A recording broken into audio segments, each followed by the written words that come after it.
Good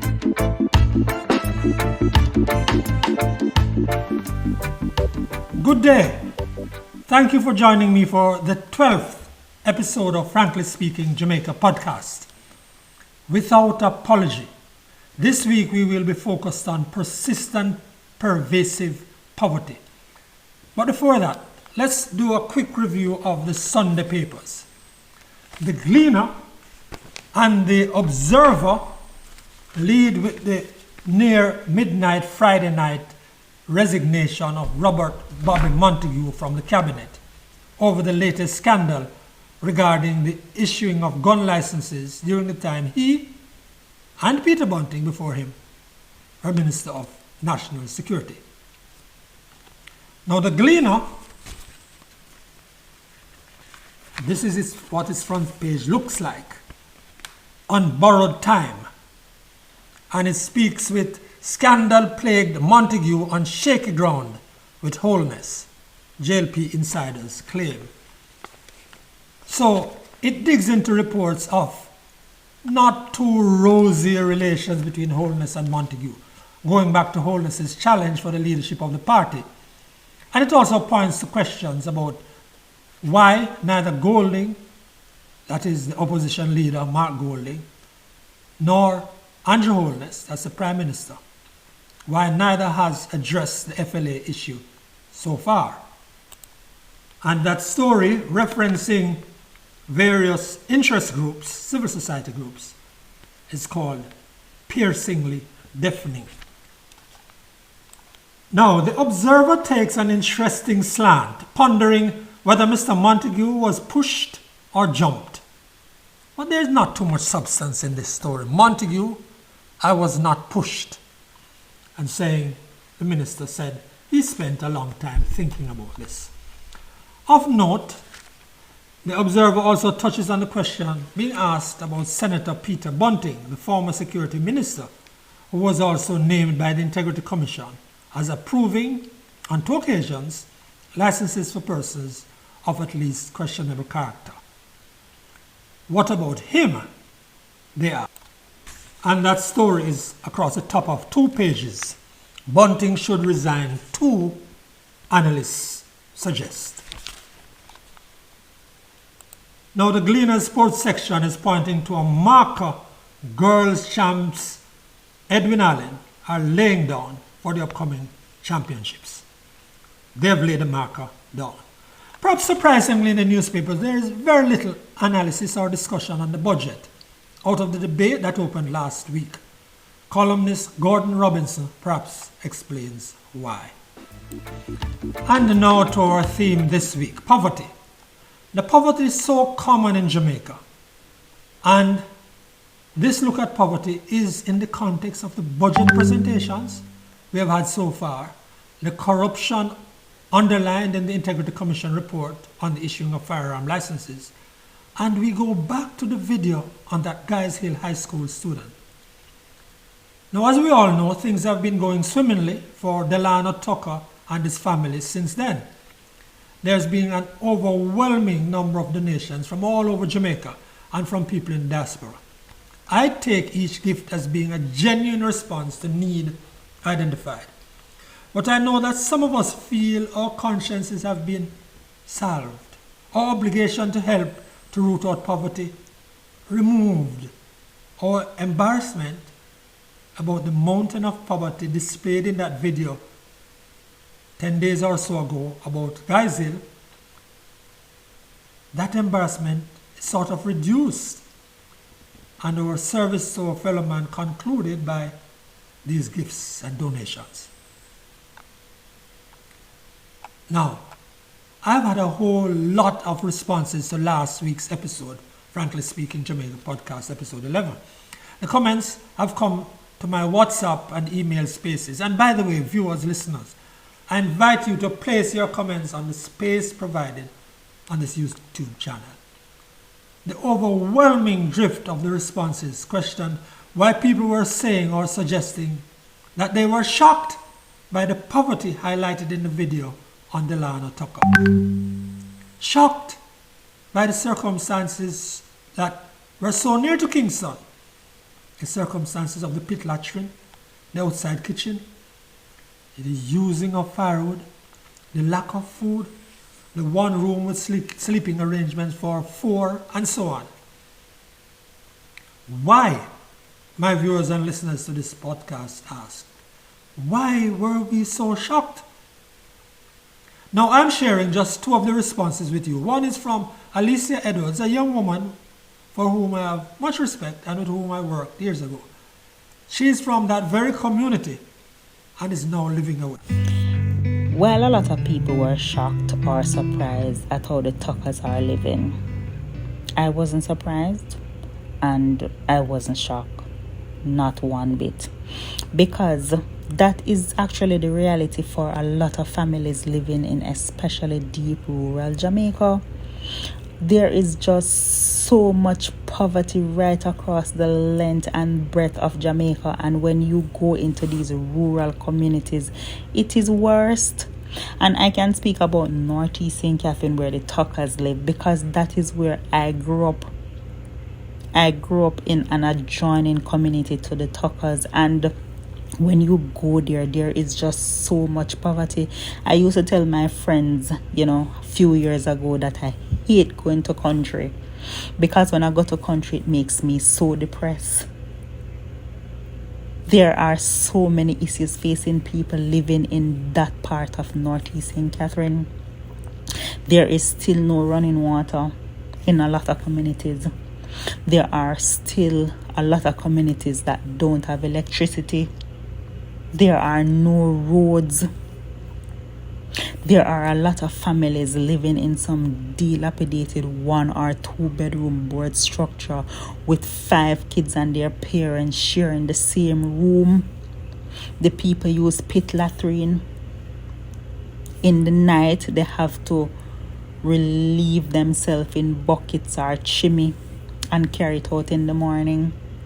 Outside kitchen, when it rains, these people cannot sleep. And that is how it is for a lot of families who live close, who live in, adjoining areas to the Tuckers. That's Alicia Edwards. Then, here is this comment from a colleague journalist who prefers to remain anonymous. It's read by Andre Graham, graphic artist.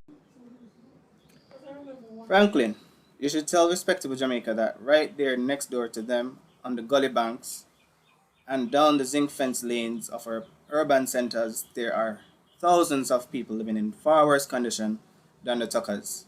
For me, the biggest shame is that so many of our comfortable respectables seems totally ignorant of the awful truth that is all around them.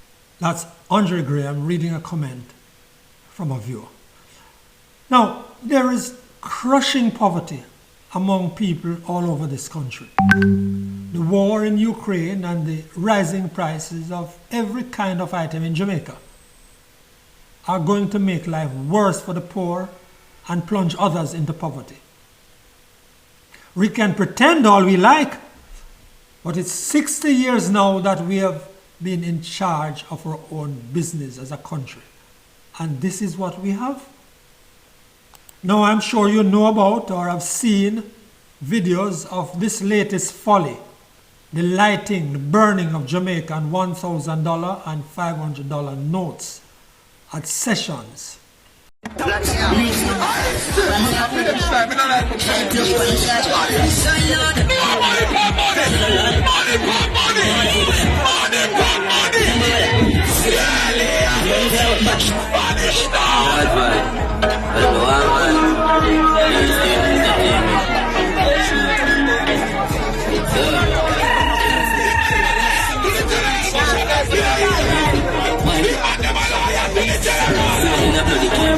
This won't help.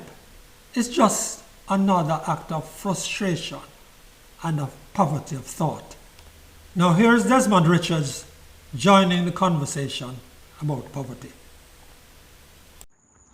Last week, Finance Minister Dr. Nigel Clark gleefully announced that because government cares for the poor, there will be no new taxes this financial year. Under normal circumstances, that would be good news. But with inflation running at close to 10%, plus the global crisis fueled by the Russian-Ukrainian war, indirect taxes taking its toll on us will continue driving cost of living higher and higher. As usual, workers and the marginalized poor are going to feel the pressure. Yes, Minister, no new taxes, but gas gone up, food gone up, rent gone up, everything gone up.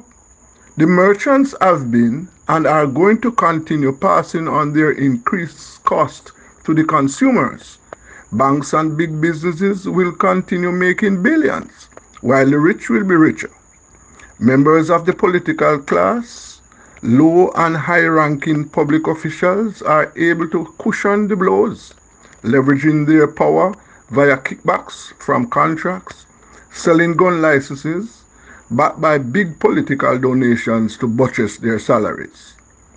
Criminals are walking around freely, raking in millions from gun and drug rackets, scamming, robberies, extortion, and other criminal activities.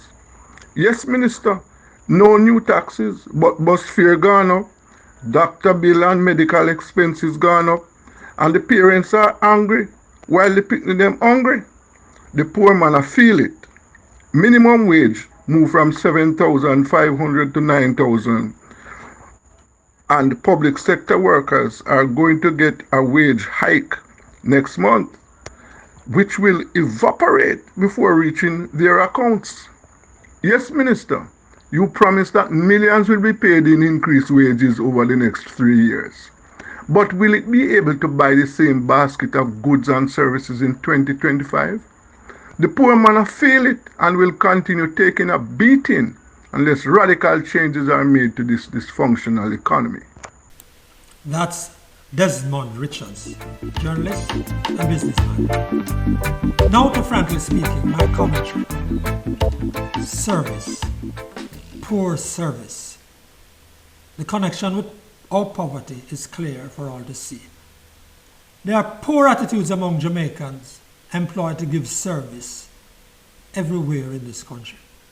It's nasty and it's disgusting, and it's found among those who didn't finish secondary school right through to those who are supervisors and maybe even have 2 degrees.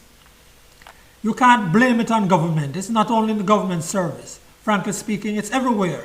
Whether you pay your money up front or want the service face to face, or just want to find out who you may speak to in the office, or you want to get something that is provided by government. Anyway,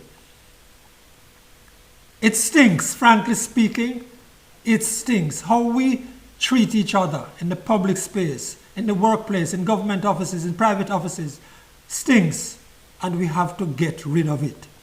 This commentary is brought forward by an experience of a friend. He's a professional that has taken up farming in recent months. He went to a RADA office in St. Ann to register as a farmer, as he was advised by friends. The usual treatment was meted out to him at the office. No eye contact or acknowledgement of his presence. His initial greeting was ignored. Everybody attended to their business, leaving him to fend and to feel as if he was unwanted, until he had to make himself heard and make it known that he could speak English and that he was not just a little dutty foot black man. We all know this type of treatment. It's common all over, in the supermarket, in the wholesale, in the market, in the government office, in the hospitals, in schools. In many places, they treat you like a piece of nothing, a piece of dirt, especially if you don't have a well-known name or you speak Jamaican, even if they are pretentious with their English. They treat people like dirt. But who is they that I'm referring to? It's we. We, the very same people giving service today, are the ones seeking services at another place tomorrow. Sometimes, it makes sense for you to just go into one of these offices, ask for service, and see the self-importance with which the staff treat each other. The house slaves assessing their importance and the disdain and contempt expressed towards you. You, the reason they are employed. And now we hear more about government service reform, about compensation discussion. It will never mean anything until we begin to have a level of regard for the other black face that turns up. But you can't get that unless people have self-respect, until the people, all of us, begin to regard others as equal. I share the pain of Denise Kelly, the mother of the 3 siblings murdered last week in a still unexplained attack in Irving Heights, Montague Bay, St. James. The mother of the 3 had gone on a shore nearby, leaving them at home, when she heard explosions and rushed home only to find the 3 suffering from gunshot wounds. They are 11-year-old Peter Gay Cook and her 19-year-old twin brothers Javon and Giovanni Stewart. Police say they died on the scene. A toddler, the woman's grandchild, was unharmed. No motive has yet been found for the shooting.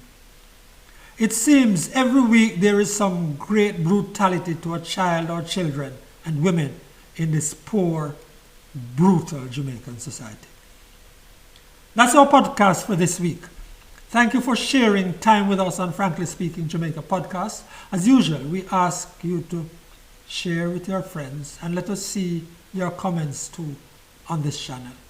Please subscribe if you have not yet done so. This is Franklin McKnight. Until then.